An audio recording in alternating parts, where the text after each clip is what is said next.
acting with courage, one should say, maybe. But maybe that's just breathing space. I mean, the German Constitutional Court was another hooray. I mean, but then we are reminded by report like the one by John Kay, the review on the equity market and long-term decision-making, terribly long title for a report, but it was actually suggesting to get away from short-termism in financial market. And Tommaso Padoa-Schioppa, again, was another economist also involved with INET, which was warning against short-termism and highlighting that the problem for Europe was getting united after the Union and getting united after the Euro. So I was wondering whether there is some change also in this short-termism. I think you're being a little optimistic. I think, you know, obviously there's one of the things, at least as I've watched Europe try to deal with the crisis since it first broke out in January 2010, was that it's been marked by continual initiatives, usually coming a little late, usually followed by a moment of euphoria, and then people figure out that they haven't really solved the problem. And I think the only question is how long it takes people to figure that out. In some cases, it's been 2 days. In other cases, it's been 2 months. I think this is a 2-month reprieve before they figure it out. And I think the basic, just talk about a couple of the fundamental problems that haven't been addressed. Money is leaving the Spanish banking system. You created a system in which each country's banks are backed by their own government, and money can go anywhere. And if you just thought about it a little bit rationally, say if you were a Spanish citizen and could put your money in a Spanish bank or a German bank, one in which if you have a problem, the Spanish government's going to bail you out, and the other one is the German government's going to bail you out, where would you put your money? And what's remarkable as an economist is that money has not been running as fast as one might have expected it to go. And there's all kinds of theories of stickiness and all that, but it's gone from what I describe as a walk to a jog to not quite capital flight, but the total amounts are actually quite large. Now, why is that important? Well, as capital leaves the country, the banking system, lending goes down. And there is a real credit crunch going on now in Spain. Now, what does that mean? Well, that means businesses can't get money. And then you compound the problem of a credit crunch with austerity that's been imposed on the country, and you have a very deep downturn. It's not fully grasped yet, but Spain and Greece are in depression. You talk about the Great Depression. Well, it hasn't hit the world as a whole, but Spain and Greece are in depression. 25% unemployment, youth unemployment of over 50%, and no hope in sight. There is nothing that is being offered to these countries to say that any reason to say anything will turn around. More austerity is going to leave them exactly the same. In fact, each dose of austerity doesn't improve the deficit position because the economy goes down. As the economy goes down, tax revenues go down, unemployment benefits, we have to spend on unemployment and welfare benefits go up. And so then you say, well, the deficit hasn't improved. Well, it's because you put in place policies that were designed in a way that would not make them improve. So that's an example of a fundamental problem that can only be resolved by not just a common regulatory framework for Europe, but a common deposit insurance and a common resolution mechanism. And it has to happen fairly quickly, because if it doesn't happen fairly quickly, the money will be leaving the country, and the economy is going to be going down even further. And you then ask, how long can a democratic country withstand those levels of unemployment, withstand a depression in which there is no hope being offered?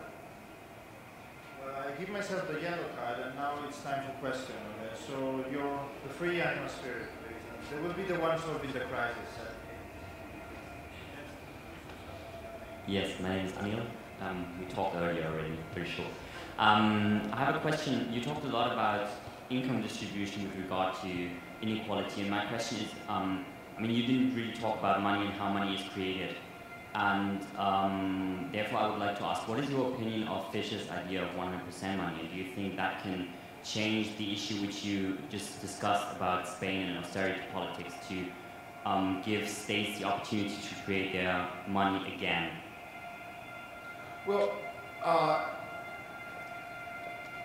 I think that what is clearly needed is much deeper reforms in our banking system, including ensuring that banks went back to the basic business of lending, including lending to small and medium-sized enterprises.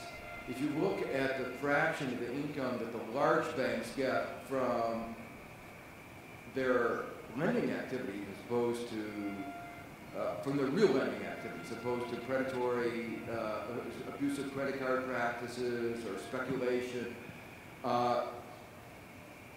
Very small fraction of their income comes from what we would call real banking. Now, the real question is how to do that. And I think one of the purposes of regulatory reform is not just to make a more stable banking system, which is where most of the attention is focused on, excess risk-taking.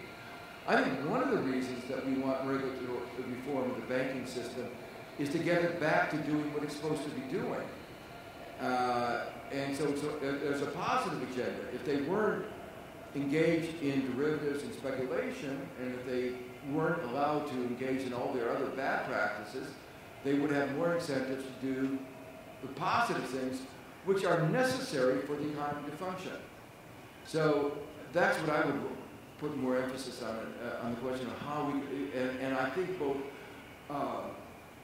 restricting them from doing the things that they should be doing will encourage them to do the things that they should do. So the first question here, Professor Stiglitz, I'm Christian Malasek, student from the Free University in Berlin. I'm wondering what the learning process and development of institutions such as the IMF and the World Bank, which you've been working for. The World Bank has been criticized for the structural adjustment programs which they have imposed on Africa a couple of decades ago. Now looking at the IMF today, or similarly the World Bank, are they doing similar mistakes again now to Greece and Spain? Or to which extent have they progressed within their knowledge that's going in the same direction as before regarding is there new economic thinking developing? And the other brief question I would have is you've been working or if you've been also engaging in the study commission for the former president of France and the Stiglitz and Fitoussi commission. We have a similar study commission here in Germany, which is also looking at if GDP is the right solution to look if our society is progressing, or if there's other means how we can measure if a society is developing. What recommendations would you give? Because the Bundestag is not really far away, and the study commission is only a few more months to go. What kind of recommendations can you give them? Thank you. Okay. What was the first question? Oh, yes. Okay. Actually, there have been a lot of changes at both the World Bank and the IMF. Not always monotonic. There have been ups and downs. In the case of the IMF, particularly under Dominique Strauss-Kahn, there were actually very dramatic changes. For instance, the IMF came out saying that in favor of capital controls, which is one of the issues that I talked about a lot in my book, Globalization Its Discontents, and very controversial. And they said, under proper circumstances, they were more restrictive than I would, but it was a very big change in their policy and actually allowed Iceland to impose capital controls in their program. Strauss-Kahn said that inequality is a very important, excessive inequality leads to economic instability, and because the IMF is concerned about stability, the IMF is concerned about inequality. Again, a very big change. I used to say, they were concerned about inequality, they were a major creator of it. But in fact, now they've really changed their mind. In the European context, I don't think it's well appreciated. The IMF was probably the best of the three in the Troika. They were actually fighting the European Commission and the ECB on many issues, including bank restructuring and austerity. So things would have been worse without the IMF in some of the countries. So I would say there are still fights going on within the IMF over these issues. So it's not monolithic, but particularly when Strauss-Kahn, there was actually, he was pushing it very rapidly for change. World Bank has had a little bit more of a volatile record. Under Wolfenson, there was a real retreat from structural adjustment and actually very counter. That was the quote of rebel within. That was I was fighting that. And I think I won some battles. Wolfowitz, who followed Wolfenson, was a major step backward. I can't describe how bad it was. I'm hopeful then Zelig was neither here nor there particularly, but the new president, we don't know, his background is in health, public health, but he's just appointed as his chief economist a guy called Kaushik Basu, who is very sensitive, very, very aware of market failures, done important work on child labor. So I think it is likely to be a major shift, going back to what it was, the trend that was started in Wolfenson, moving away from structural adjustment and moving a very different way. On the issue on the measurement of economic performance and social progress, we emphasized that there were a host of deficiencies in our metrics, many ways in which GDP did not provide a good measure of economic performance or societal well-being in any sense. And it would be a long lecture to go through all of them, but let me just mention